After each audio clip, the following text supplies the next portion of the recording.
The other big piece of news, I think, as it relates to the offseason and what promises to be a tumultuous offseason in San Francisco regarding the quarterback position, Brock Purdy tearing his, the injury that he sustained against the Philadelphia Eagles is confirmed to be a torn UCL or ultra, collateral ligament, or ulterior, not ultra. And I would love to hear your thoughts on what this could mean for the 49ers quarterback situation. Did you think Purdy was going to be the starter going into next year had he not suffered this injury? Yeah, I think he would have been, but I think now this gives Kyle a real chance to say, hold on a minute. We got Trey Lance. We gave 3 first-round picks for him. We still don't know what he is. Purdy's is going to be a 6-month recovery. So there's no 100% certainty he'll be there to start the season. So now, let's look at the 49ers. What do we have? Well, we have Christian McCaffrey. That's good. We have a really good offensive line. That's good. Check. We have a tight end in George Kittle, who's really good. Elite. We have playmaking wide receivers in different ways, in Brandon Ayuk and in Deebo Samuel. And oh, by the way, we have a really good defense. Gosh, if we could just find a quarterback who could just stand in the pocket, not get hit a lot, and release that ball quickly and let our weapons do the work. God, is there anybody that might be out there like that? Yeah, his name is Tom Brady, okay? His name is Tom effing Brady. And he's always wanted to play for San Francisco. He's always it's where he's from. There's that incredible picture of him as a kid at the catch game, the 1981 NFC Championship game between the Cowboys and the 49ers. It makes all the sense in the world for Tom Brady to go there on a 1-year deal before he rides off into the booth, where he will not be as good as Greg Olsen. He will not be as good as Greg Olsen. I don't care. He's the GOAT of all time, but he's going to have to show him. Greg Olsen is great at calling games for Fox. I would put him up there as the best play-by-play, not play-by-play guy, the best color analyst in the broadcast booth right now, I think. He's really good. He's better than Romo. We can talk about that if you want. That was my point. I mean, that guy is just the shine has come off that apple. Off the rails. I was trying to listen, by the way, real quick before we get too sidetracked here. Yeah. On the game-winning kick, I was trying to listen to it last night. Did he steal Nance's call? He did.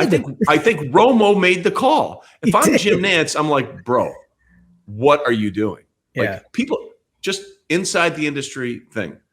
People have no idea how good Jim Nance is.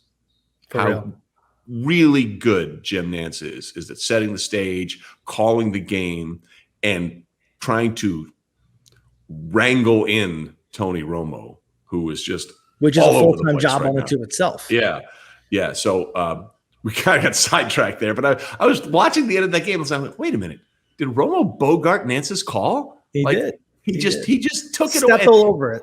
And Jim has never said a word about it publicly. I'm sure we'll never say a word about it, but you live as a play-by-play guy for those moments. That's what you live for. I don't know if you've heard Mitch Holthus's call on the pitchy woo-woo play at the end of the game after the field goal. Mitch Holthus, by the way, does the radio call for the Kansas City Chiefs. He had one of the greatest lines when that game was over, which was just phenomenal. And you knew he had it ready for the moment. But after, the lateral play didn't work, he said, you can doubt the Chiefs. You can dislike the Chiefs. You can disrespect the Chiefs.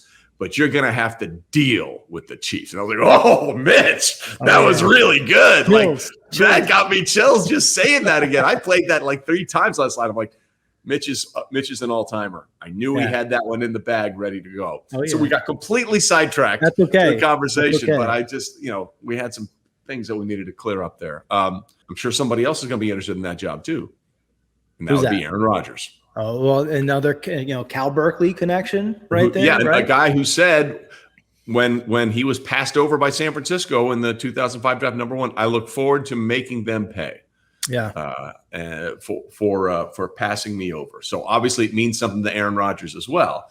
Now I think could Green Bay palate the idea of trading him to San Francisco? I don't know.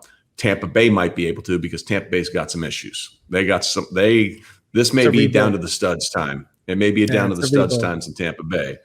And if I do believe Aaron Rodgers won't be in Green Bay next year. The cap situation is disastrous for them if they don't the following year. So they have to try and get something for him and mitigate, and then find out what Jordan Love is. Find out what Jordan Love is for once and for all. So San Francisco is going to be a really interesting quarterback situation this offseason.